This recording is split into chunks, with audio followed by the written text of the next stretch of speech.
Hello there, and welcome into the latest edition of the SAU Volleyball Coaches Show. I'm Daniel Gallegos, joined alongside head women's volleyball coach Steven Gream. And Coach, it's been a couple of weeks since we sat down and talked, but it's been a very successful couple of weeks for your program. Where you guys stand now, 14-7 overall, 4-2 in the Great American Conference, and that's good for tied for second early on.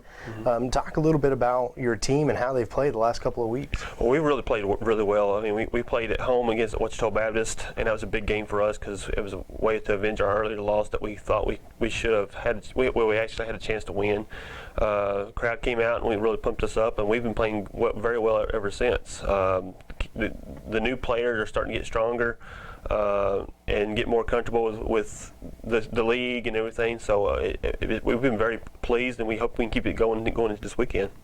You know, early on throughout this year, some of your newcomers, as far as freshmen, Haley McNee and Logan Tolbert, have kind of been the top offensive players for you. But now in the recent weeks, someone I think you were counting on early on in the year has started to emerge herself, and that's Amanda Manji. Most recently named a Great American Conference Offensive Player of the Week. She had an outstanding week, 47 kills. Talk a little bit about her progression and where she's gotten to this point.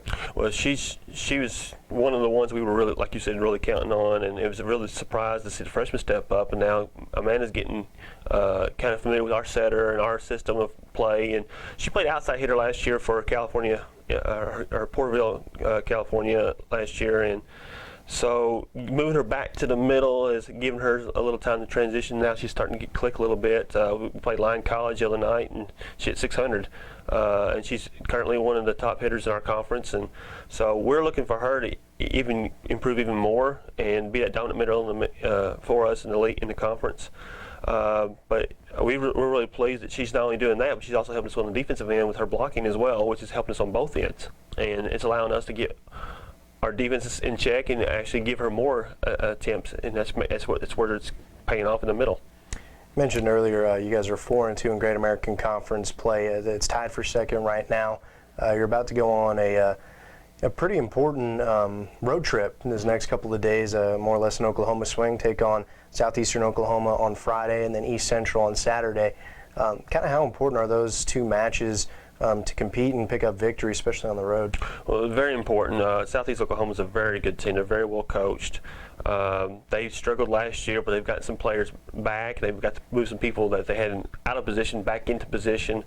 They're more balanced on their offensive attack. You can't just cheat on one or two players like you could last year. So we look for that match to be very tough, especially at their place, where last year we had them in our place.